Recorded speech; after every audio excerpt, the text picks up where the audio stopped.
Panthers 20, Giants 17. Welcome to Talking Giants, presented by SeatGeek. I'm your host, Bobby Skinner, here with my co-host, Justin Pennick. And I'm taking the L, Justin, because if there was one game, whether it was the offseason, whether it was coming into this season, whether it was in season, where I'm saying, bet your life on the Giants to win a game. And I'm like, oh, Panthers, easy money, Panthers. I will bet my life on that. You give me a chance of $1 million in my life, I'm betting the Giants to win that game. Well, I would be dead right now, and honestly, some people might enjoy that. Because the Giants lost to the Carolina Panthers. The Carolina Panthers. Right now, at the time of recording, the Giants have the number one pick in the NFL draft. I want that as a graphic tomorrow. Giants hold the number one pick in the NFL draft at the time of recording of Talking Giants. The bye week, they go to 2-10. We talked about it on the preview pod. Like it was like, we sound stupid, and I guess we ended up being stupid because we had confidence that the Giants would win this game whether you wanted them to or not. They just scored 17 points on the number 32 defense in the NFL. But here's the other, like, I think they're the worst defense in the NFL by a margin, Justin. Like, I know I'm going off on different points here, but like the difference between them and 31st in points per game is the difference between 31st and 16th. And their offense isn't good either. And we saw that on display in this game. And yet the Giants somehow, no matter how many times they try to throw the game away, get this motherfucker to overtime. And then, nope, one play, fumble the ball. Like, if you thought that teams tanked, this would be the game where you'd point at them. Like, this is it. Look at how many times they just threw the game away. How are you, Justin? I wish I could say it was good, but it genuinely was impressive how many times that Panthers tried to throw it away, and the Giants tried to throw it away way more times, and they were quite successful at it, man. And I think this Panthers game is the epitome of everything that's gone wrong this year. Where, last year a more frustrating watch. Can't believe that's something that you have to say and clarify. Last year's offense was a more frustrating watch at times, even though I'm sure the numbers are not that far off.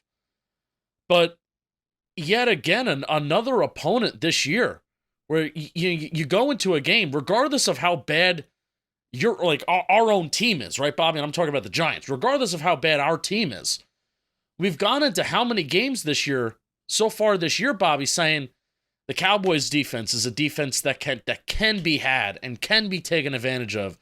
The Cincinnati Bengals is a defense that can be taken advantage of. The Washington Commanders now twice this year.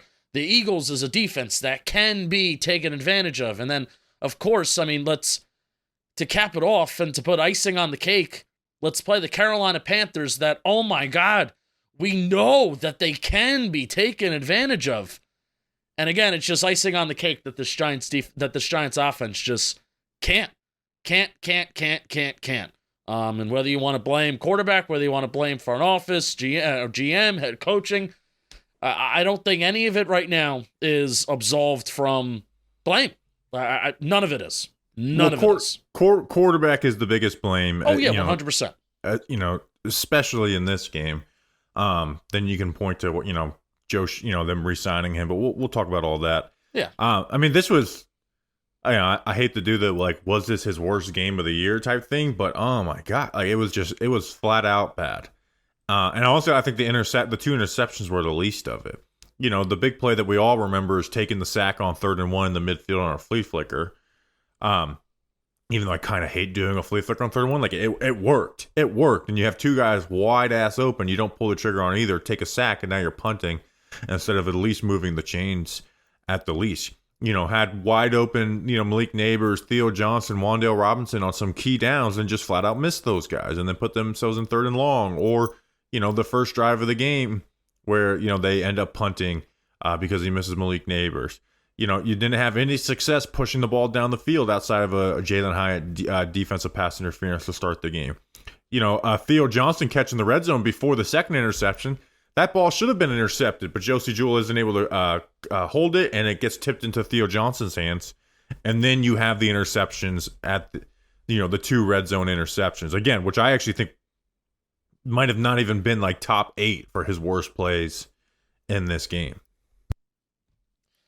Yeah, it's another game where they have 4 plays of 9. Actually, they had 5 plays of 19 plus yards. But if you really want to boil it down to 20 plus yard plays, then they had 2 plays of 20 plus yards, One of them was the Tyrone Tracy 32-yard rushing touchdown. So it's another game where they're not explosive. They can't push the ball down the field. They can't execute inside the red zone. They can't score points. Can't.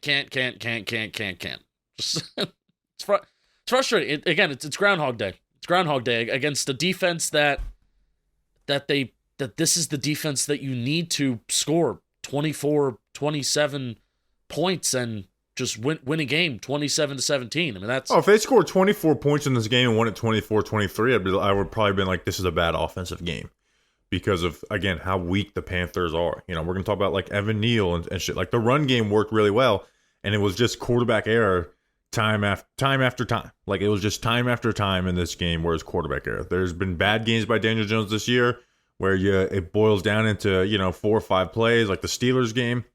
And then there's a game like this where it's just, bam, another one, whether it's missed throws and, misreads. It was all there in this game, or taking sacks and shit like that. It was just all there in this game against a very weak opponent. So I'm getting to the point now where they're officially playing a very dangerous game. Because if they choose to start him after the bye against the Bucs, they're officially playing with the injury clause. The hits that Daniel Jones took in this game. He's seeking them out. He's a psycho. Hey, this is always something that you've appreciated about DJ. It's like, hey, even though I'm not playing well, I'm going to put literally, I'm going to put my neck on the line for my guys. And that's a physically and metaphorical metaphor there for Daniel Jones. He's going to put his neck out on the line. The Giants are officially playing a dangerous game, whereas they have a clear path with injury clause.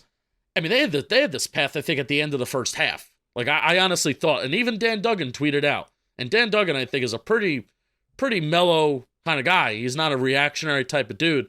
And even Patty Trania tweeted it out.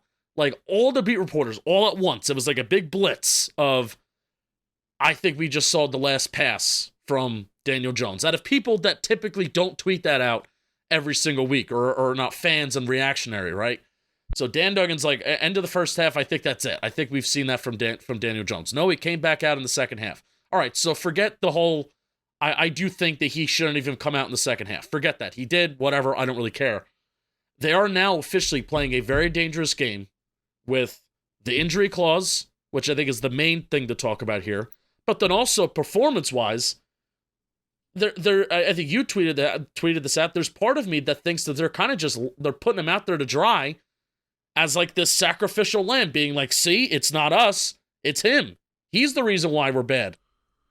Well, the thing is this is the conversation we had a few weeks ago on the mailbag and all that, is when I did the you have to care. Part of it is that they think Drew Lock is really bad. And guess what happens when Drew Lock plays? Like, and again, I think Drew Lock could have had a good game in this game. I really do. I think he would have played better than Daniel Jones in this game. And this is why I always thought the Panthers would be the game that was the landing spot, because they probably thought so too, because the Panthers defense. And then you get the bye week, and then you go from there. The issue is once they bench Daniel Jones, they have to keep Daniel Jones benched. And then no matter how people say they won't, if you finish with 8-9 games, and it's just bad offense, which it would be with maybe some blips of good in there, no one's going to be yelling, oh, this is Drew Lock's fault. They're going to be yelling at Brian Daboll and the GM, Joe Schoen. Like, that's where their blame's going to be. Even though offensively, I don't think their personnel's awful. Defensively is a different story. That's where it would go. So it feels like if they don't put Drew Lock out in this Bucs game, because think about this too. You have the bye week. When you play the Bucs, guess what they have after that? A Thursday game on Thanksgiving. So you're not going to make the switch on a 3-4 day rest.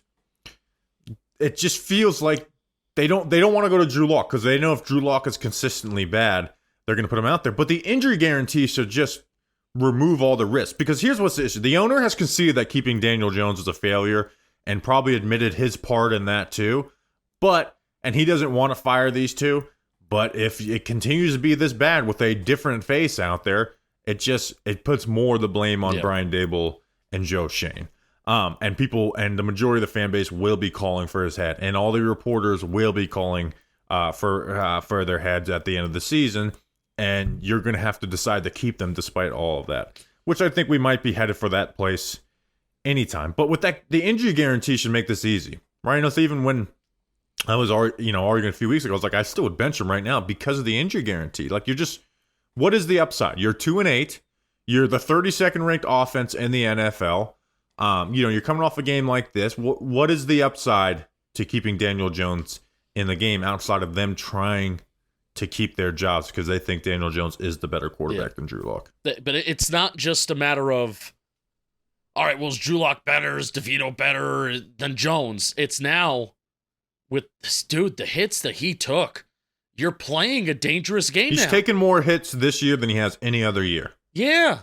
He's playing a very, very dangerous game. Yeah. It truly feels purposeful. Like, I remember sitting to you at the Seahawks game. We weren't live streaming that watch party. And DJ ran over somebody. And it's like, oh my God. And I said to you, I was like, I'm at the point where, like, that doesn't fire me up anymore. It just fucking worries me with every single one. Like, because of that, and that, that's the highest point of the Giants season. And I was feeling that. So it just feels like they're keeping him in as a shield. And again, like, but that could burn him. That may burn him. You know? But here's the thing. We could talk about Daniel Jones' game versus the Commanders last week and the game before, the Steelers game, and it boils down to a few plays. This is the first time since they took him out for Drew Lock where it hasn't just been bad, but like disastrously bad. So is this when they make the decision going with a 2-week off time? Yeah. I would. Yeah, I mean, if that's not clear. Yeah, we would, but I mean, we've been since, we would have done it 2 weeks ago. Yeah. I would have, we said we would have done it after they bench, but at the same time, we don't have a stake. Yeah. We don't get fired if that decision goes wrong. Can you imagine if the injury clause, because this is where it's headed with the hits that he's taking, that the injury clause is, so it would go from the point of, I think the Giants would have to eat only $3 million. Well, it depends right? what the injury is. If it's a sprained ankle, that injury clause doesn't get. It has to be a muscle tear or a neck injury like he's had. Can you imagine? I mean, I think that if you want to talk about a nail in the coffin of Daboll and Schoen, it would be that. Oh yeah, you think people are outraged now after a loss to the Panthers? Have that happen, and it will be like we might actually burn down MetLife Stadium, which I will be there for the next game. So get ready for a win, my friends. Get ready for that. But yeah, it's just at this point the upside is just there's just no upside. There's no upside. You're 2-8 at the time of recording. You have the worst record in the NFL by yourself, number 1 overall pick. And that's where you're at. Also, Justin, is like sometimes you have to get ready for the season ahead, and sometimes to get ready for the season ahead, you need quality shades that are built to last. And our friends at Shady Rays have you covered with premium polarized shades that won't break the bank. It won't break your neck either. Shady Rays is an independent sunglasses company offering a world-class product rated 5 stars by over 300,000 people. Their shades have durable frames and crystal clear optics, making them the perfect choice for all outdoor adventures. Plus, if your shades ever go missing or take an unexpected hit, don't sweat it. They have the most insane protection in all of eyewear. Every pair is backed by lost or broken replacements. And honestly, if you're someone like me, you like to get out on the water, get outdoors, hit the great unfreaking known. That's my biggest worry about buying sunglasses. Like, do I invest in these because I'm going to lose them? Well, Shady Rays has your back. So if you don't love your shades, exchange for a new pair or return worry-free within 30 days. Exclusively for our listeners, Shady Rays is giving out their best deal of the season. Go to shadyrays.com and use your code GIANTS for 50% off 2+ pairs of polarized sunglasses. And that offer applies to the custom Jimmy and Jay collab shades. And if you don't know who they are, they're a bust. So go get yours now. Shady Rays. You'll be glad you did. Joe Schoen speaks this week, and I feel like it's going to be a fucking bloodbath. It needs to be, but it also needs to be coordinated in a way. Like, this is where the beat, you take these beat reporters to school, Bobby. You talked about this on Football Today. Yeah, beat reporter media school, and sometimes they do a good job in these for these big press conferences. Don't let them sidestep the questions that you want asked, and do not feel like someone already asked this. I need to ask another question. Again, you follow up on the big time questions until they answer it, or they risk themselves, getting a soundbite where they get all mad and flustered and it goes viral. So that's what you do. Don't ask, ask one question about Evan Neal, don't ask about, Tyrone Tracy and Tyler Nubin and Andrew Phillips and Malik Neighbors' success of their rookie class. Don't ask about Saquon Barkley. Yes, don't ask about fucking Saquon Barkley and find the questions that you want to get to, the main topics, whether it's, keeping your job, Daniel Jones, blah, blah, blah, and just hammer on it. Yeah. Hammer them on it. Here's something that I hope is asked, and it was kind of apparent this game. We're kind of jumping. Ask about how you feel about your first two draft classes. Well, and that's exactly where I'm going to kind of go with. You're paying Daniel Jones for. Well, let's include Daniel Jones for the sake of this argument to paint a picture about the roster, but maybe you don't have to ask about Daniel Jones. You're paying Daniel Jones $40 million, even though you don't want to have him on this roster. You drafted Evan Neal 7th overall in a draft, and you've been apprehensive to play him.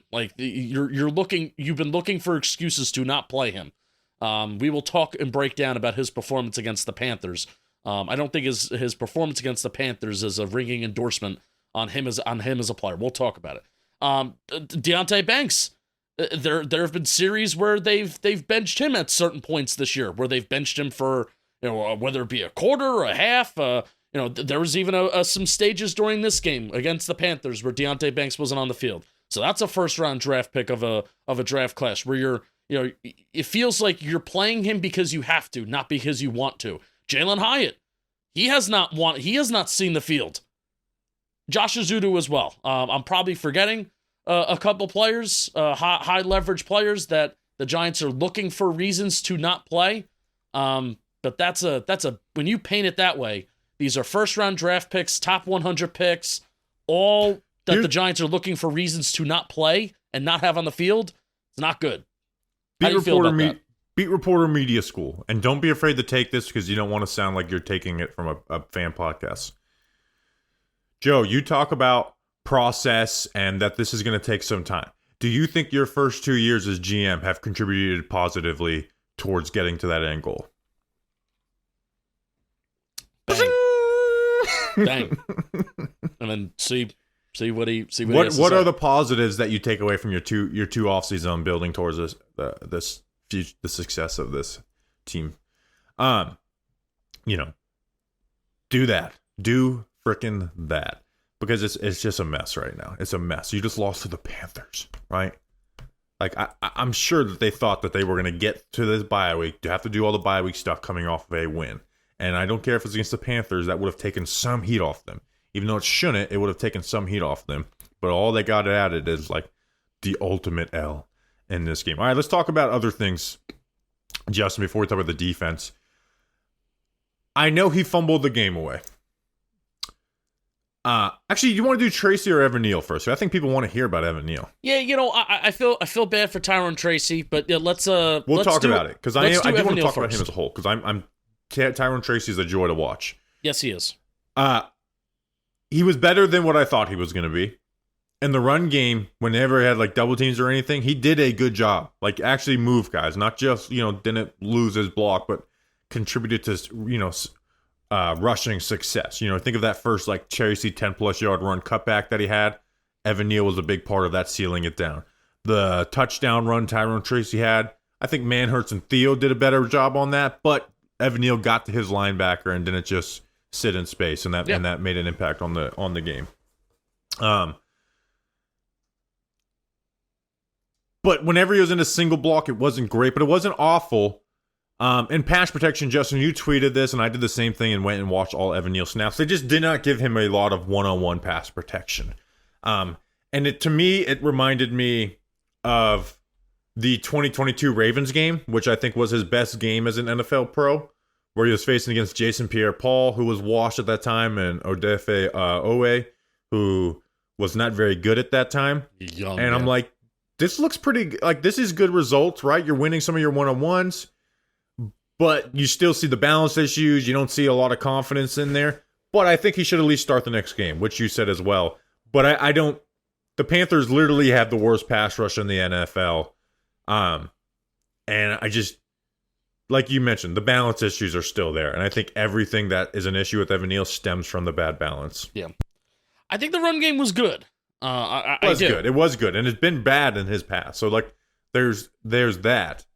But there were even some single blocks. I do think we should give him a little bit more credit on single blocks. There was a Singletary run earlier in the game where he kind of just kicked ass. So there's some kick ass Evan Neal plays in there for the run. But it's still the issues of the balance issues are there. They're even there in the run where he's losing balance and like the results are good, but he is an unbalanced athlete. He is an unbalanced football player and an unbalanced right tackle.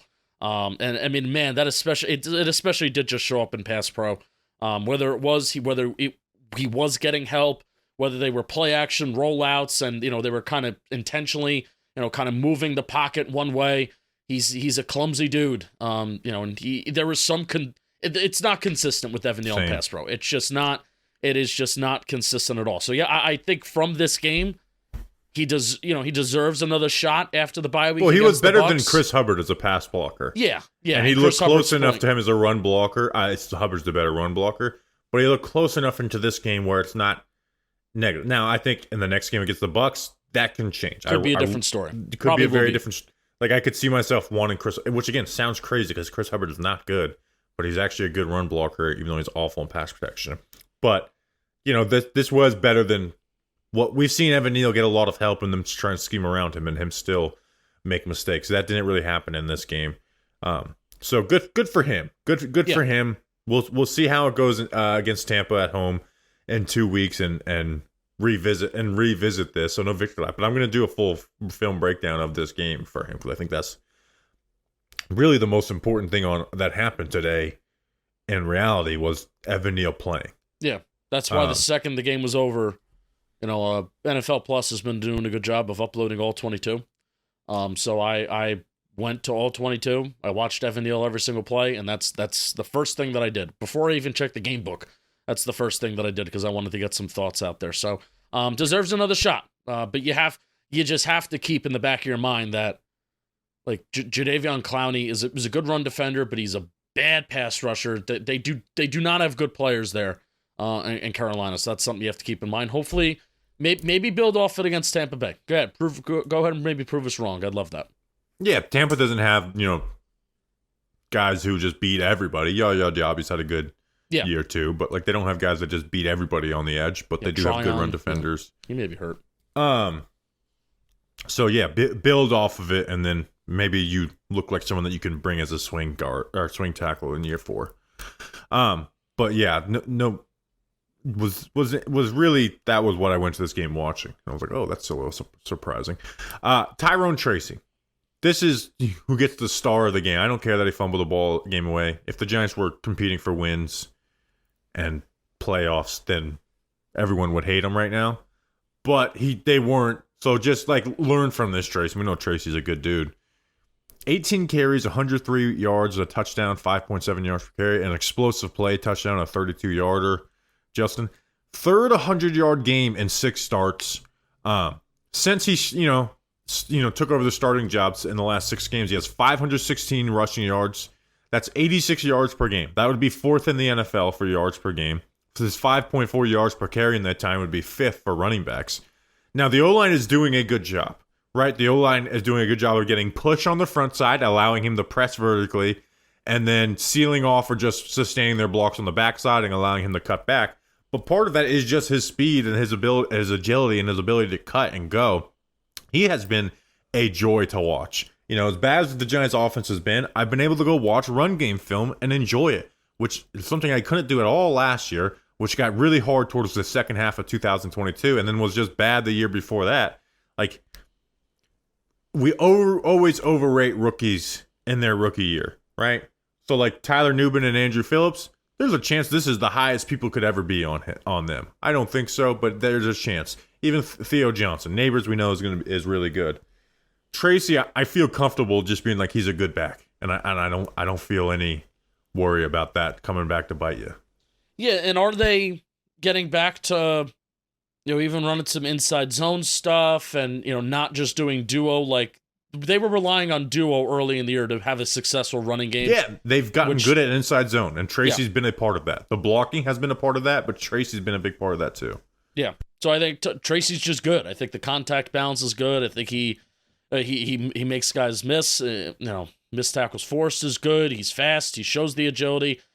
He's had big plays. I mean, the source of big plays for this Giants offense over the last couple of weeks has been Tyron Tracy breaking off these 10, 20 plus, even 30 plus yard runs, which I certainly didn't think that was going to be part of an identity of this Giants rushing offense this year, but Tyron Tracy has been it, which is awesome. Yeah, the Giants run game is better than last year. Oh yeah. It's statistically it has been better than last year. So that's been the joy. Can you hear the rain? It is starting to pour freaking down. I wish we had somebody. I hope people enjoyed their time in Germany. It did look like a good time over there. Yeah. I feel bad. I feel bad for Tyron Tracy fumbling. Get over it. He was like crying and distraught, and then the fan base is like ready to build him a statue for fumbling that ball because of the tank. Yeah, and also what was the obsession with the what was it, Neil Young? They were singing over there. Well, they basically know 3 American songs. Sure. It's Sweet Caroline, Country Roads, Take Me Home by John Denver. By the way, does Machine Gun Kelly actually do a cover of that, or was he just singing it because he's over there? I don't know. Because if the people who are in charge of John Denver's catalog allowed Machine Gun Kelly to do a cover, then fuck you, you greedy sons of bitches. Like, John Denver did not die for that. I learned that Machine Gun Kelly was white on Sunday. Oh, you didn't know that? Machine Gun Kelly's been around for a long time. Didn't know that. I'm pretty sure he's I'm a wild boy. I remember that when I was in college. Same. I'm a wild boy too. And then what's the other song? It's the title of my next book, actually. I feel like there's one other song that they like to sing over there that's American. Yeah, they were big time singers. Sweet Caroline is the big one. Utterly hilarious that Malik Neighbors possibly made one of the greatest catches you've ever seen, and they're just singing away. Daniel Jones drops back, heaves at 40 yards. Did Malik Neighbors just make one of the greatest catches you've ever seen? I thought they were pumping in I thought they were pumping in crowd noise because it was a 3rd down and 1. And then you can hear the crowd, and then you hear, whoa! And then it go back down, and I was like, did they pump in crowd noise? And no, they were throwing paper planes down, and so whenever it hit the ground, the crowd would get excited for 2 seconds. They just don't know what to yell. But it sounded like someone just turned their volume up on the speakers for 2 seconds, and like, oh, shit, and then turned it down.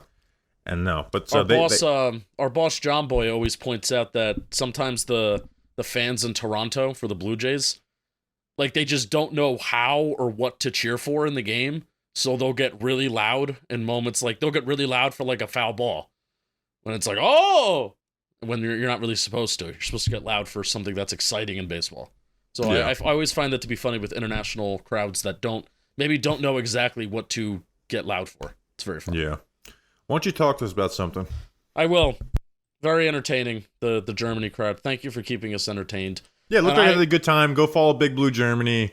Everyone who contributes, like the international Giants fan. I saw the Big Blue UK guys were there. Ruben Vargas for Zona Gigantes, and Giants Spain was there. So and probably the LPG fans on TV a couple of times. Oh, yeah. He was, they were taking over Germany. So, I don't get FOMO on the flights and like all the travel, but I do get FOMO of like the experience of being over there.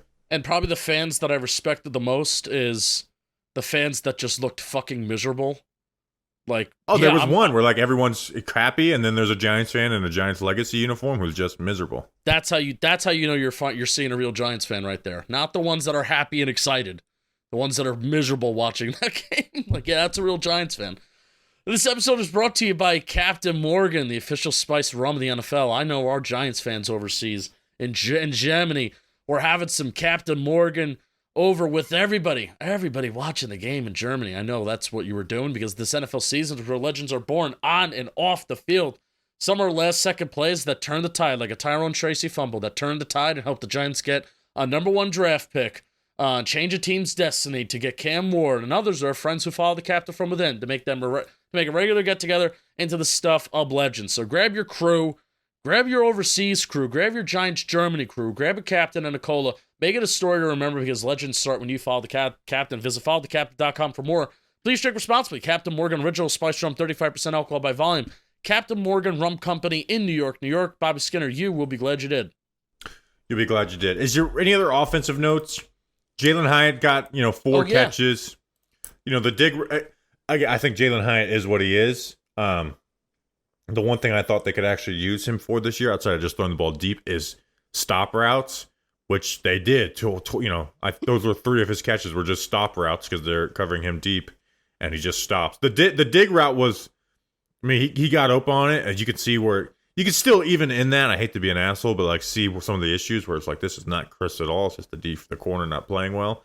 But I don't think anything changes with Hyatt. And we all knew that as soon as I saw they were in 12 personnel and motioning Hyatt on the first play of the game, like, oh, this is play action deep to Hyatt. Yeah. We all know that this is happening. Yeah, I think a lot of the good Hyatt plays in the latter part of the game, hey, they're good Hyatt plays, and I'm glad they happened. Got to get confidence up, yada, yada, yada. But the Panthers were playing such bad, soft defense in the late in the latter stages of the fourth quarter. They were just begging the Giants to just not get a 40-plus yard play, but allowing everything underneath. So Hyatt, hey, glad he caught the ball. Glad he got those big plays. Maybe build off of it. I don't know. We'll see. I'm upset this wasn't more of a Theo Johnson game. That's what I'm upset about. Yeah, I'm not excited. I'm dreading going back and watching the film and seeing play design and stuff. I don't like Brian Daboll as a play caller compared to what we've had the last 2 years under Mike Kafka. Like, you obviously always had, it's Brian Daboll's playbook, but I think Mike Kafka has been better at running it, knowing where to adjust and stuff. Where it's like, I just come away from Sundays and I'm like, where's the, people will point to the flea flicker, but I don't view trick plays as a evidence of being a good play caller. I just don't see like these wonderful designs. It's the red zone shit that kills me the most. Yeah, and so it's like one thing, if you want to get cute in the red zone, it better work. And then so you're handing the ball off to Malik Neighbors. Like, again, they just don't score in the red zone. Now they were 1 for 3 again today. So, okay, I want to talk about this play. Because I actually want to defend Daniel Jones while also saying he made a bad throw. The interception to Tyrone Tracy. Ball was behind Tracy. Bad throw. Bad throw. That's the only place you cannot put it behind him. If you put it ahead of him, fine. And if you if you put it too far to the sideline, fine. You can't throw it behind him. Ends up being an interception. Can't have that. And Kurt Warner on the broadcast was like, throw the slant to Malik Neighbors. So they had to throw hot because they had a free rusher because, Panthers lined up in a cover 0. That they ran a true cover 0. Go back and I challenge you because I was looking for this because Warner talked about it, like throw the slant to Malik Neighbors. Either it's on Daboll or Malik Neighbors. Go watch the route. When the free rusher's at Daniel Jones, Malik Neighbors is still standing straight, like looking straight forward. There's no urgency in the route. Like ran basically like a route like he had all this protection in the world. And even then, even if he ran that as quick as possible, it was still like a 6-7 yard like break. It should be a break at 4 or 5 yards at maximum. And if it was, like they probably score on that play. They probably score on that play if Malik Neighbors breaks his slant at the same time as all the guys on the backside. Like, you go back and watch Theo, Wandale, Jalen. I think they all run slants. If he breaks his slant at the same time as those guys, it probably is a Malik Neighbors touchdown. Or we're talking about DJ, making the wrong read. But go look at it. Like, DJ can't throw the ball to Malik Neighbors there unless you have the best anticipation in the world, or you just kind of guess which side he's picking. But that, like, shit like that, where it's like, if you get, like, have Malik Neighbors reading the blitz, that if they blitz like they did and they actually send it, break off your route quicker. Instead, he's just running a route like they dropped 7 back in the coverage. So it's just, I just don't like. I'm not in love with Brian Daboll as a play call. I think he's a good offensive mind. I think he knows how to get his guys in the right places. But they've taken away success. Again, we'll talk about this on the mailbag pod a lot. I'm bringing it to the post-game pod. They have taken away successful concepts that they've ran over the last 2 years. They've taken them completely out of the playbook. And then they've taken those plays weren't just great, plays in self that they had success with. They were their tendency changer plays, where it's like if teams are playing it this way, we pop it out. So they've taken away not only plays they've had success before, but their best plays to have tendency changers out there. And look, we had the 32nd ranked offense in the NFL. In the NFL, with the offense being healthy outside of Andrew Thomas. Outside of Andrew Thomas, and the Giants have been much better without Andrew Thomas compared to other years, protection-wise. They still have the 32nd ranked offense in the NFL. Yeah. Daniel Jones is the main culprit in that. We all know that. But like I have the same coaching staff, and I view it as better when the last guy was calling plays, Mike Kafka. Yeah. Which is why no one's absolved from it at this point, man. Yeah. So that's it I have on the offense. Let's talk about the defense, Justin. Yep. The run game just fucking stinks. You get 32 carries, 188 rushing yards, 6 yards per carry on the ground. You get the league worst 5.2 yards per carry going into the game. And Dexter Lawrence talked about it a bit in the post game. A lot of it's the DBs, man. Like Deonte Banks again, like on that Chuba Hubbard run up the sideline on third down. Like why are you jumping inside on that? Why the hell are you jumping inside on that? And you just turned a bad play into an awful play. And it showed up with other guys. Dane Belton just can't tackle. He's my God. He's even a waste of a high 4th round pick, despite the fact that he's a quote unquote ball hawk, because Matthew Stafford threw a ball into his chest twice and Davis Mills once. They are just a really bad run defense. When they take Dexter Lawrence off the field, they are able to get ran up their gut, which happened. Which I don't know why Dexter Lawrence wasn't playing to start the second half. Like they had the entire second half, which was a little extended because of the Germany angle of it, and then the Giants' offense got the ball first, and Dexter Lawrence didn't play like the first 7 plays of the first drive of the second half. Choo choo. It's the tank train. That again, when I talk about if people point to stuff at tanking, it's like there's something right there. There's a team that's not that serious about winning this game. Yeah. Groundhog Day. Same things, man. It's the front. You think between the linebackers, between McFadden, between Okereke, between Dex being on the field, Nacho's not a slouch, and I guess you could say Aziz and Brian Burns aren't the best run defenders, but they weren't good. It's every week. For sure. It's every week, man, and I don't know. It's every week against a team that wants to run the ball. Yeah, they had a luck. Like when we were talking highs to Shane Bowen.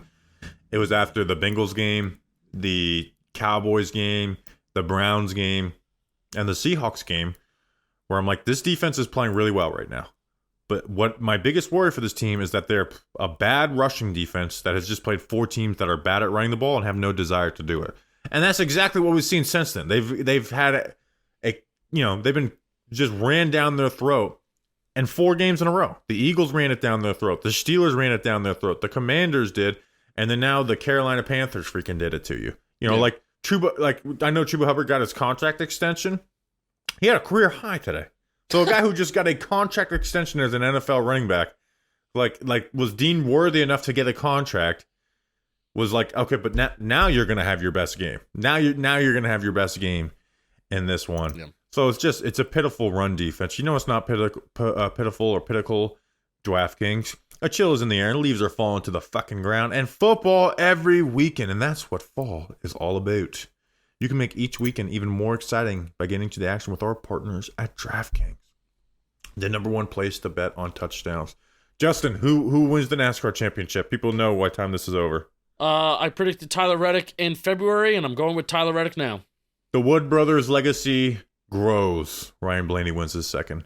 Right now, all new customers who bet just $5 will instantly get $200 in bonus bets when you use code WORLD. So stay in on the action and use your $200 in bonus bets to bet anytime touchdowns on DraftKings. So Download the DraftKings Sportsbook app now. New customers use promo code WORLD and bet just $5 on any wager and get $200 in bonus bets instantly. How about that? I'm excited about that. That's promo code WORLD only in DraftKings Sportsbook. You will be glad you did. You still want me to talk about something? Yep, talk about something, Justin. Yeah, hang out with us because I don't know how long this episode's going to be. We have 4 ads, and just hang out with us. Chris Gates Fitness. Today's episode is brought to you by Chris Gates Fitness. It's an online fitness monthly membership. We'll talk more Giants. Chris Gates is the coach, and he's a massive football and sports fan. It's a program and community designed for sports fans because guess what? Sometimes you have the victory of winning in fitness, and then sometimes you have the adversity of losing, which certainly we know what that's all about. You'll learn how to make sustainable progress. You'll be in a group that's a ton of fun and provides accountability and support.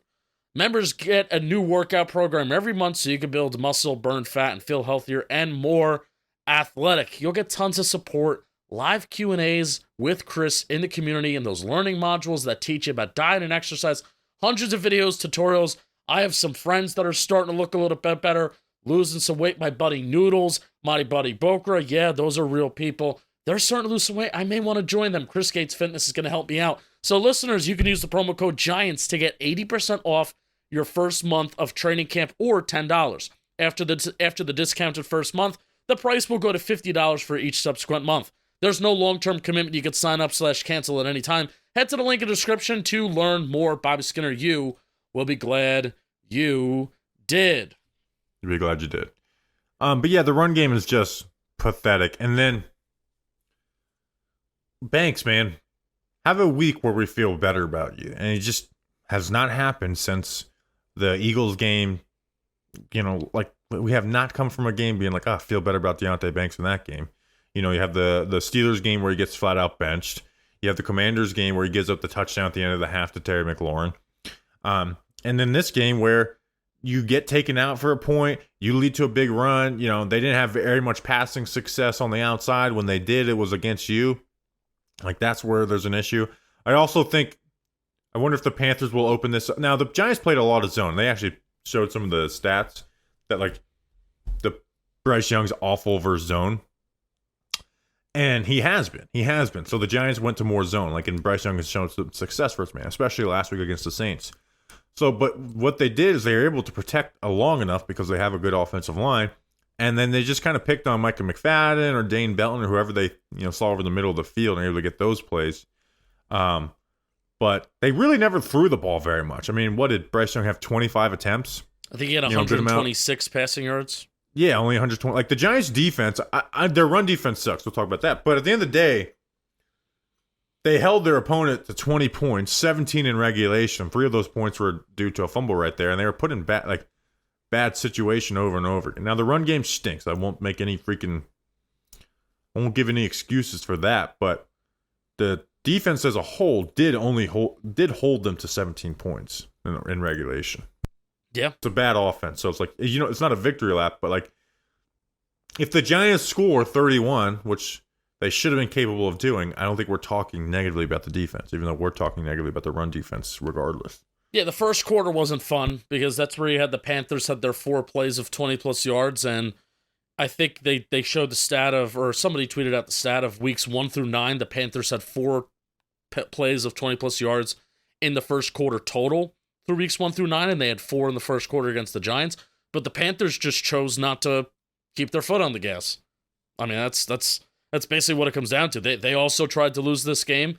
They eventually got in a situation where they weren't getting themselves into good downs and distances again, and where even a 3rd and 5 and a 3rd and 6 was too long of a third down for them and for Bryce Young to complete passes. And Bryce Young did enough, but Bryce Young certainly didn't look good this game. They converted their 3rd and 1s and their 3rd and 2s by running the ball. And that's how you reward yourself on early downs, right? It's the same old story of, how opponents play the Giants well and how the Giants on offense don't play well, is that they don't get ahead of the sticks and then they're relying on these 3rd and 7s and pluses. So they were doing that at a certain point, and then as the game went on, they didn't. Panthers. Yeah. When are we going to get our second interception? Yeah, this was supposed to be the game. It was something that I talked about in the preview pod. Is that, geez, like Bryce Young's interception rate is close to 5% this year, and they even showed the splits in man and zone, and I believe it was the splits in zone where even though he had a higher completion percentage in zone, the touchdown to interception ratio was insane. It was like 0-9 going into the game. yeah, like I'm even thinking then like, all right, come on, let's at least force Bryce Young into some bad decisions here. We don't even need to have great coverage. Let's just force him into some bad decisions, and the Giants can walk away with an interception. And no, I mean, hey, credit to Drew Phillips for forcing that fumble that really did change. I mean, broke Chuba Hubbard's leg, which eventually I think he came back in. But forced that fumble, the Giants recover it. That should have been a game-changing play. But just waiting for that interception of this is I thought that kind of heading into this year that maybe this would be a defense that would disguise coverages and guys would be pouncing on the ball and playing the ball aggressive in the air. It's kind of what I thought that maybe this defense would have been this year, and man, it's very basic. It's very basic, and they stunt up front. Yeah, it is not. Like, I mean, I'm glad they get the sacks. Is. I'm glad they get the sacks. But yeah, but they had one today though. Yeah, one, and it was not even on like a true pass play. It was the play action where Brian Burns chased us from the backside, which Brian Burns played well in this game. You know, he admitted that this game meant more to him, ended up not mattering. Dexter Lawrence, maybe not his most dominant game, but was really good. He led to a good amount of incompletions by just driving the center back into Bryce Young's lap over and over again. But I don't know. So what do we got coming up for the bye week, Justin? I don't know, but I mean, I don't know if we fully touch on this. The Giants currently have at the time that we're recording this, they have the number 1 pick in the draft. Yeah, they likely won't have that by the time that everybody's listening to this, unless I'm going to pull up Tankathon right now. Well, I mean, here's the thing: it's 3:30 in the afternoon. Let's check in on these games. Let's go. Patriots, Jaguars, Saints, Browns, Raiders, Dolphins, and Titans. I know the Patriots are currently winning against the Chicago Bears. Called that. The Saints are playing well against the Falcons. The Dolphins have a good shot of winning on Monday night. Tyreek Hill may not play, the Jags are down by 2 to the Vikings. Okay. With not Trevor Lawrence in the game, which is bizarre. Mac Jones is starting for them. Yeah. Well, they only have 7 points, so 7-9. Oh, I think nice. Sam Darnold's coming back down to earth a little bit. Who could have seen that coming? Cleveland and Las Vegas. Oh, no, they're playing each other. Shit. All right, well, okay. One team has to win, one team has to lose.